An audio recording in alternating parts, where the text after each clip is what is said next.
Hello students, आज हम पढ़ेंगे diploma first year second same applied mechanics का फोर्थ चैप्टर चल रहा है हमारे यहाँ पर गुरुत्व एवं गुरुत्व केंद्र। ठीक है, तो चलिए इसमें हम थ्योरेटिकल भाग लगभग पढ़ चुके हैं और न्यूमेरिकल भी हमने जो बुक के सोल्व क्वेश्चन है वो पहले कर चुके हैं। अब जो बुक के पीछे की ओर जो अनसोल्व क्वेश्चन है वो हम कर रहे हैं।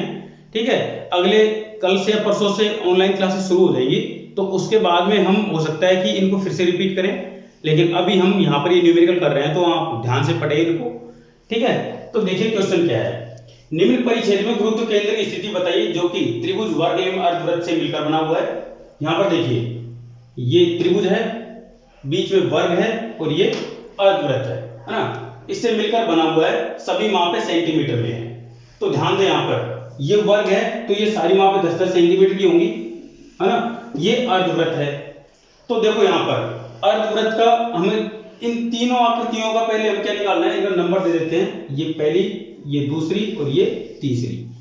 ठीक है, तो सबसे पहले ये त्रिभुज है, यहाँ पर इसकी सभी भुजाएं 10-10 सेंटीमीटर की हैं, तो यहाँ पर इसकी ऊंचाई कितनी होगी हम ऊंचाई याद कर लेते हैं। ध्यान दें ये हो जाएगी 5 की, बीचों बीच है, अब 5 की हो जाएगी, ये 10 की है, तो ये कितना हो जाएगा। तो सबसे पहले इसकी ऊंचाई याद करते हैं h, तो यहाँ पर हम यूज करेंगे पाइथागोरस प्रमेय का। पाइथागोरस प्रमेय क्या कहती है कि अगर हमें लंब जो कि यहाँ पर ऊंचाई है लंब निकालना है तो अंडर रूट के अंदर जो कर्ण है उसका स्क्वायर माइनस आधार का स्क्वायर, तो यहाँ पर होगा 100 माइनस 25, तो कितना बचेगा 75। 75 को हम लिख सकते हैं 25 गुणा 3, 25 गुणा 3 लिख सकते हैं यहाँ पर, और 25 का वर्गमूल निकल के आ जाता है हमारे पास में 5 और यहाँ पर अंडर रूट के अंदर 3, मतलब ये ऊंचाई होगी हमारे पास में 5 अंडर रूट 3। अगर हम इसको पॉइंटों में निकालना चाहें तो आसानी से निकल जाएगा। यहाँ पर हम अंडर रूट 3 की वैल्यू रख देते हैं, तो देखो यहाँ पर 5 रूट 3 इसकी वैल्यू निकल कर आई 8.66 और ये है सेंटीमीटर में, सारी वैल्यू सेंटीमीटर में है ना। देखो सारी मापे सेंटीमीटर में है, तो हम ये भी हम सेंटीमीटर में ही लिखेंगे, तो हमारे पास में ये आ गई। अब देखिए हमें इसका क्षेत्रफल भी निकालना है, तो यहाँ पर हम a1 मतलब त्रिभुज का क्षेत्रफल, तो क्या होगा 1/2 आधार गुणा ऊंचाई, तो a इंटू h, तो 1/2 आधार क्या है यहाँ पर 10, ऊंचाई क्या हमारे पास में 8.66। अब इसको मल्टीप्लाई करेंगे 10 से, है ना, और फिर जो भी आंसर आएंगे उसमें भाग देंगे हम 2 का, तो ये वैल्यू निकल कर आएगी 43.3 सेंटीमीटर स्क्वायर। तो ये तो हो गया त्रिभुज का क्षेत्रफल। अब हम आगे निकालेंगे वर्ग का क्षेत्रफल, तो वर्ग का क्षेत्रफल होगा A2, क्योंकि दूसरे नंबर की आकृति है तो इसका क्षेत्रफल A2, A फॉर एरिया, है ना। तो एरिया निकालिए हमने दूसरी आकृति का, क्या होगा वर्ग है तो वर्ग का क्या होगा 10 गुणा 10 मतलब 100 वर्ग सेंटीमीटर। और तीसरी आकृति क्या है हमारे पास में अर्धवृत्त, अर्धवृत्त का क्षेत्रफल क्या होगा 1/2 पाई r स्क्वायर, है ना। तो 1/2 पाई का मान 22/7, r का मान यहाँ पर 10/2 है मतलब 5 है, तो 5 गुणा 5। तो अब इसको हम हल करते हैं, यहाँ पर हो जाएगा 22 गुणा 5 गुणा 5 भाग 7 दूनी 14, तो ये निकल कर आया हमारे पास में 39.28 सेंटीमीटर स्क्वायर। हमने इन तीनों आकृतियों के क्षेत्रफल निकाल लिए। अब देखिए ये जो आकृति है अगर हम यहां से इसको सीधी लाइन खींचे तो ये किसी अक्ष के प्रति सममित दिखाई दे रही है, हाँ ये सममित दिखाई दे रही है, ये y अक्ष के प्रति सममित है। तो हमें यहाँ पर x बार बराबर तो 0 सीधे लिख देंगे क्योंकि y अक्ष के प्रति सममित है, तो x बार बराबर 0, तो हमें यहाँ पर y का मान निकालना होगा, मतलब y1 y2 y3, मतलब यहाँ तो त्रिभुज है उसके अंदर इसका जो केंद्र है उसकी स्थिति क्या होगी, जो इसकी ऊंचाई है उसका 1/3 है, तो यहां से और यहां तक कितना होगा, देखिए यहां से और यहां तक इसकी त्रिज्या बराबर मतलब 5 और ये 10 15 प्लस कितना होगा यहां पर जो h है इसका 1/3 मतलब 8.66, इसमें भाग देंगे 3 का, है ना, प्लस यहां पर हम जोड़ देंगे इसमें 15, तो ये हो जाएगा निकलकर 17.88 सेंटीमीटर। ये हो गया हमारा त्रिभुज का जो केंद्र है उसका स्थिति सदिश। अब दूसरा देखो स्थिति, अब दूसरे की स्थिति क्या होगी, ये जो 10 की है, 10 का आधा 5 और 5 ये, मतलब y2 का मान हो जाएगा 10 सेंटीमीटर और y3 का मान कितना हो जाएगा। ध्यान दे यहां पर ये जो क्या है अर्धवृत्त है, अर्धवृत्त का इधर की ओर से मतलब व्यास की तरफ से अगर हम इसका स्थिति निकालें तो यहां पर फॉर्मूला निकल गया था हमारे पास में 4r इंटू 3 पाई। तो 4 इंटू r का मान है 5 भाग देंगे 3 पाई से, तो यहां पर ये जो वैल्यू निकल कर आती है ये आती है 2.12, ये आती है हमारी ऊपर से। तो इसको हम नीचे से निकालेंगे तो क्या होगा, -5 करेंगे तो यहां पर ये वैल्यू निकल कर आएगी 2.87 सेंटीमीटर। ठीक है, तो ये हमने कैसे निकाला देखिए मैं आपको यहां पर इसके बारे में बता देता हूं। 5 - 4 × 5/3 पाई ऐसे निकाला तो हमारे पास में ये वैल्यू निकल कर आएगी। ठीक है, हमारे पास में देखिए अब हमारे पास में तीनों आकृतियों के केंद्र की स्थिति है, यहां से ऊंचाई है और तीनों के क्षेत्रफल है। अब हमें निकालना है इसका गुरुत्व केंद्र। तो गुरुत्व केंद्र का जो एक अक्ष तो हमारे पास में x का मान तो ये रहा, y का मान और निकालना है। तो y बार बराबर क्या होगा a1 y1 plus a2 y2 plus a3 y3 बटे ए। देखिए अब इस फॉर्मूले में हम मान रखते हैं यहां से, तो a1 का मान हमारे पास में 43.3 इंटू y1 का मान है हमारे पास में 17.88 प्लस a2 का मान ये रहा हमारे पास में 100 इंटू y2 का मान है 10 प्लस a3 का मान है हमारे पास में 39.28 इंटू y3 की वैल्यू है 2.87। अब इसमें हम भाग देंगे तीनों एरिया को जोड़कर, तो 43.3 प्लस यहां पर 100 प्लस यहां पर है 39.28। अब इन सभी को कैलकुलेट करके हम जब इसकी वैल्यू निकालेंगे तो ये हमारे पास में आएगा, कैलकुलेटर से मैं इसको हल करता हूं, ये आएगा 17.25 सेंटीमीटर। ये y बार की वैल्यू है ये, और x बार की वैल्यू हमारे पास में पहले से ही 0 थी। ठीक है, अब इसको हम यहां से देखेंगे तो यहां से यहां तक 5 और यहां से यहां तक 10 है ना, और यहां से देखो 10 और 5 15, तो ये 15 हो गया।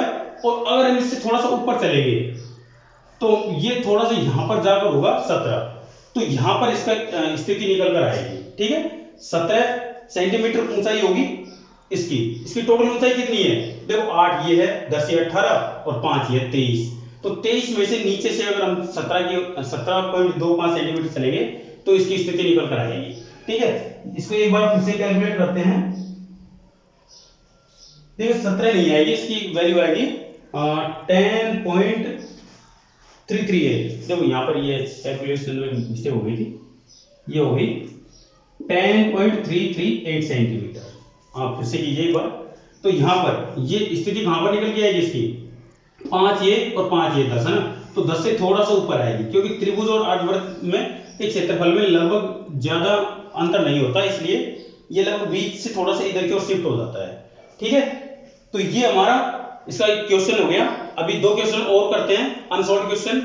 अगला प्रश्न, 10 सेंटीमीटर व्यास की एक वृत्ताकार समरूप प्लेट के किनारे से एक ऐसा वृत्ताकार भाग काटा गया जिसका व्यास 5 सेंटीमीटर हो, तो शेष भाग का गुरुत्व केंद्र ज्ञात कीजिए। ठीक है, देखो यहां पर जैसे ये बोला गया वैसे चित्र बनाते हैं। ये एक वृत्ताकार प्लेट है जिसका व्यास 10 सेंटीमीटर है, मतलब इसकी त्रिज्या 5 सेंटीमीटर है। इसके किनारे पर एक 5 सेंटीमीटर का, मतलब इस तरह से एक अर्धवृत्ताकार या वृत्ताकार प्लेट काटी गई है, मतलब इसमें ये काटा गया है। इसकी टोटल त्रिज्या कितनी हो जाएगी, यहां से यहां तक की 5 सेंटीमीटर, और इसकी त्रिज्या कितनी हो जाएगी यहां से यहां तक 2.5 सेंटीमीटर, इसकी आधी, क्योंकि 5 सेंटीमीटर तो इसका व्यास हो जाएगा ना। अब ये जो शेष बचा हुआ भाग है, इसका हमें क्या निकालना है, गुरुत्व केंद्र निकालना है। अब तो इसका गुरुत्व केंद्र निकालने के लिए हम जैसे हम करते हैं ना कटिंग सेक्शन का गुरुत्व केंद्र, वैसे निकालेंगे।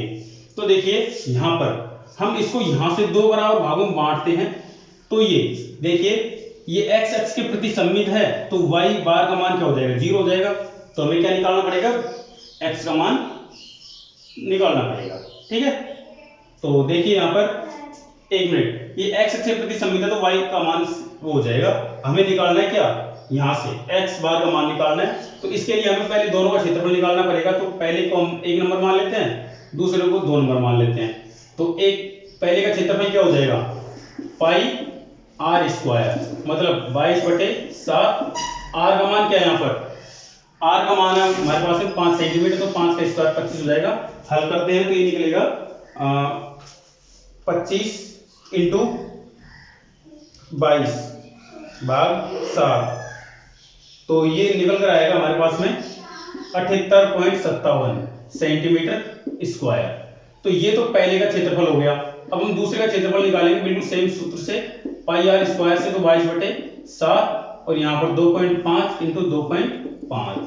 तो हल करेंगे इसको, 2.5 इंटू 2.5 इंटू 22 डिवाइडेड बाई 7। तो यहाँ पर जो वैल्यू निकल आती है ये आती है 15.71 सेंटीमीटर स्क्वायर। ये हमने इसके क्षेत्रफल निकाल लिए। अब यहाँ पर हमने क्या किया, इसका ये जो है इसका हमने केंद्र माना है 0 0, तो यहां से इसकी स्थिति निकालेंगे। तो ध्यान दें यहां पर, यहां से x1 का मान होगा इसका, यहां से यहां तक इसके बीचों बीच मतलब 5 सेंटीमीटर पर, और x2 का मान क्या होगा, देखो यहां से इसके आधे पे मतलब 2.5, और 5 कितना होगा, 5 + 2.5, तो ये निकल कर आएगा 7.5 सेंटीमीटर। दोनों का हमने केंद्र की स्थिति निकाल ली।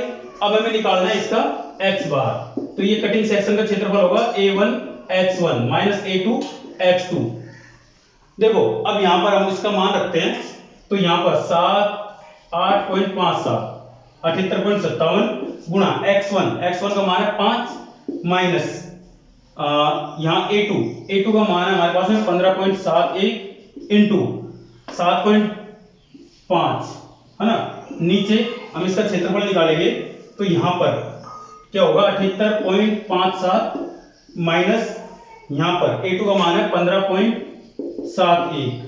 अब इसको हम हल करेंगे तो यहां पर जो वैल्यू है वो निकल कर आएगी। इसके देखो नीचे इसमें फॉर्मूले में हमने a1 माइनस a2 लिखना भूल गए थे, ध्यान नहीं दिया। अब हम इसको हल करते हैं तो ये निकल कर आएगा हमारे पास में 78.57 इंटू 5 माइनस ब्रैकेट के अंदर 15.71 इंटू 7.5 है ना, ब्रैकेट बंद। इसको हल किया और भाग देंगे इसमें किसका, 78.57 माइनस 15.71 ब्रैकेट बंद। हल किया तो ये आया 200।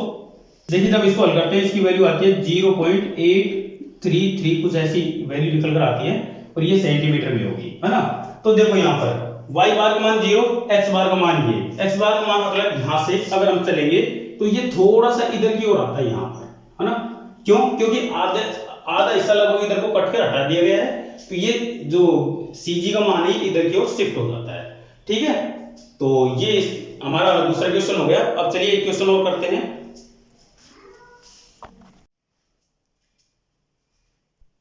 देखिए आज का तीसरा क्वेश्चन, किसी समलंब चतुर्भुज की समांतर भुजाओं की लंबाइयां a तथा b है, a बड़ी है b से तथा उसकी ऊंचाई h है। समलंब चतुर्भुज की ऊंचाई h है और दो भुजाएं a और b, a बड़ी भुजा है। उसके गुरुत्व केंद्र की भुजा b से दूरी ज्ञात कीजिए। देखिए यहां पर ये हमारी क्या है, एक समलंब चतुर्भुज है जिसकी नीचे वाली भुजा क्या है, a है, ऊपर वाली भुजा b है। ठीक है, ये इसकी ऊंचाई h है। तो यहां पर इसके गुरुत्व केंद्र की भुजा b से मतलब ऊपर वाली भुजा से हमें इसका गुरुत्व केंद्र की स्थिति निकालनी है, कहां पर होगी। तो देखिए इसका एक सिंपल सा फॉर्मूला होता है गुरुत्व केंद्र की ऊंचाई निकालने का, h बराबर, ठीक है, हम h कैपिटल H ले लेते हैं। तो यहां पर देखिए h/3 यहां पर होता है b + 2a upon b + a, ये फॉर्मूला होता है यहाँ पर गुरुत्व केंद्र की स्थिति निकालने का फॉर्मूला होता है। ठीक है, तो आप इस फॉर्मूले को याद रखें, जब भी समलंब चतुर्भुज से संबंधित सवाल आता है तो हमें इसकी जरूरत पड़ती है। ठीक है, ये हमारा तीसरा प्रश्न था। आज के वीडियो में बस इतना ही।